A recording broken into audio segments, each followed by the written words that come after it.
when we talk about Georgia now, we have spent a lot of time this year not talking about them very much because their dominance isn't as entertaining as some of the other just mush everybody. subplots. Absolutely. Yes.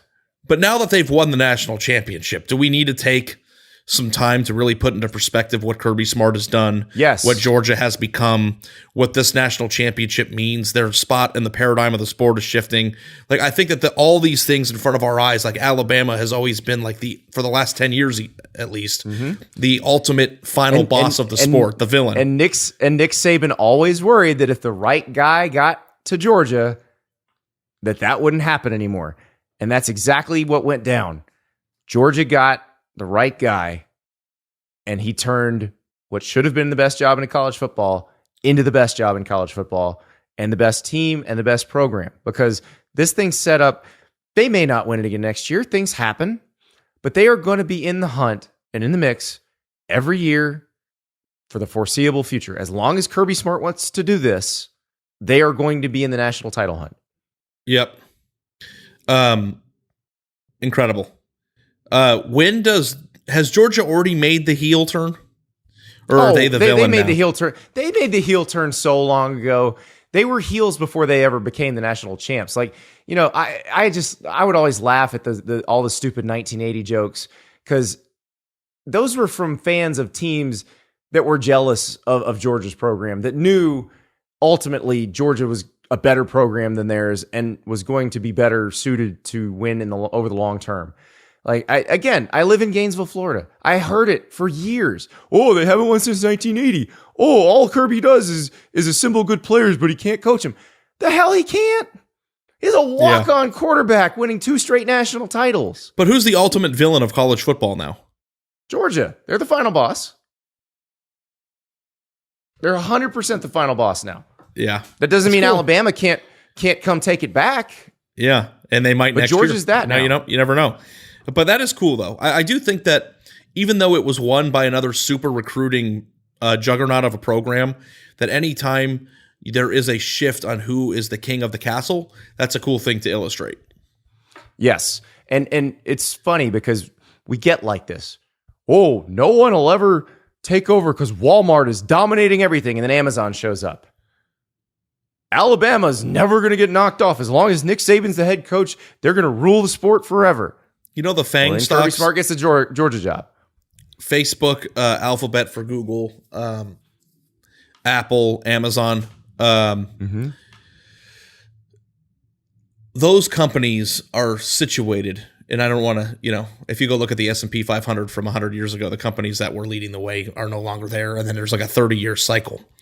Right. But I wonder if you could make a case like where if you look at like what Apple is doing or what Amazon is doing and the way that they're expanding, that these companies have a longevity. Microsoft is another one.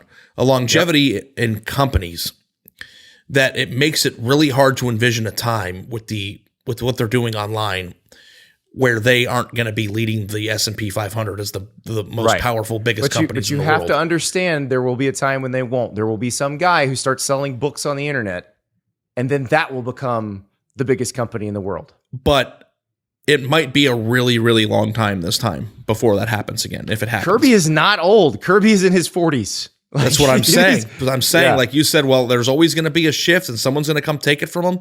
But if you look at the way that the recruiting is going right now, I think that the FANG stocks of college football are going to continue to be those powerhouse programs, regardless of all the changes that we're having, and will rule the game of college football and go back and forth the same way that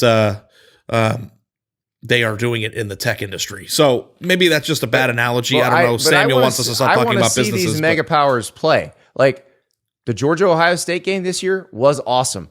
Give me that again next year in the playoff. Georgia-Alabama, give me that. Give me mega power against mega power. I want those games in the playoff. Yes. I want more of those games in the playoff. It is funny because like we do spend so much time talking about the fun stuff.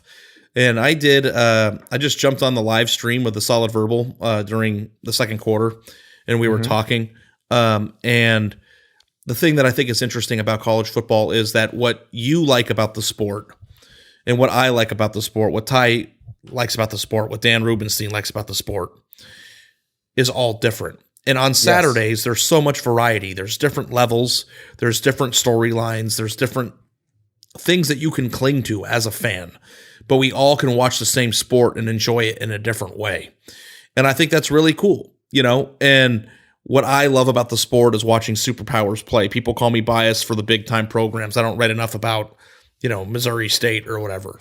That's what I enjoy, watching the teams assemble. Those programs also have more fans. So yes, it's hard to blame. But what Dan likes is the crazy stories that you'll get on a random Saturday about the nuts thing that happened, like the charm of the sport. Yes. We all like different things, and it's all there for the taking. So that's an interesting, way to look at it, and I'm excited to see like what we'll get next year. But we spend so much time talking about all these other teams, and we should. It's important for that reason. But as it pertains to the national championship discussion, which is what I'm obsessed with, the reason why it's a recurring theme is because there are only a certain amount of teams that are physically capable and built to do it.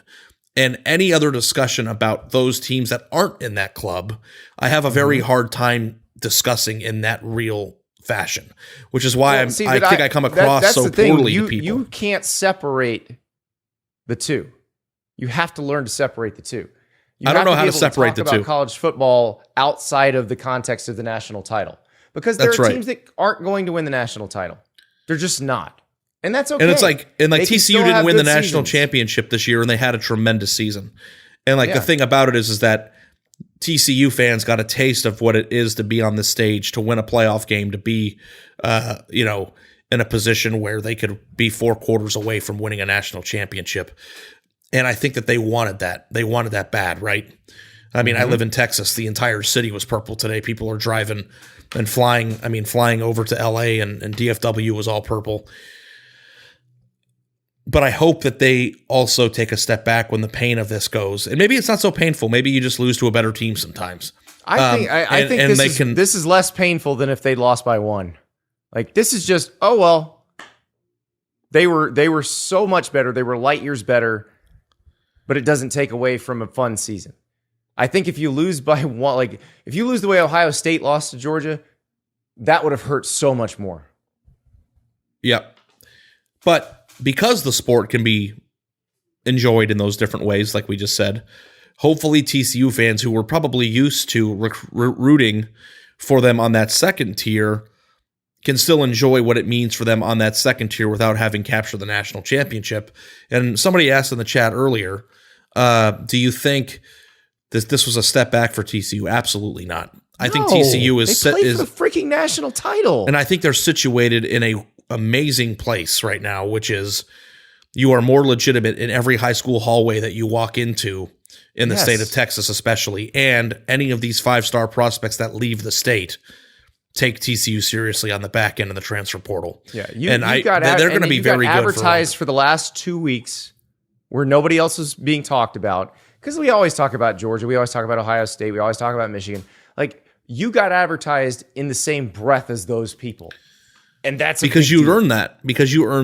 And I think that it is an interesting discussion to dissect, because as Texas and Oklahoma, neither of whom have ever played for a national championship in the playoff era, are set to leave, if TCU is the best situated right now to own the new Big 12 as we know it, because I think that they are. I think Cincinnati and UCF may have something to say about that. I think the new Big 12 is going to be the most fun league in college football, because every year, 8 of those 12 teams is going to have a chance to win the conference title and go to the playoff. And if you're a TCU fan who's trying to put 2 in the playoff, if you're a TCU fan who's trying to feel good about this, if you're having a hard time right now, I think that it is very comforting. You should not be having a hard time.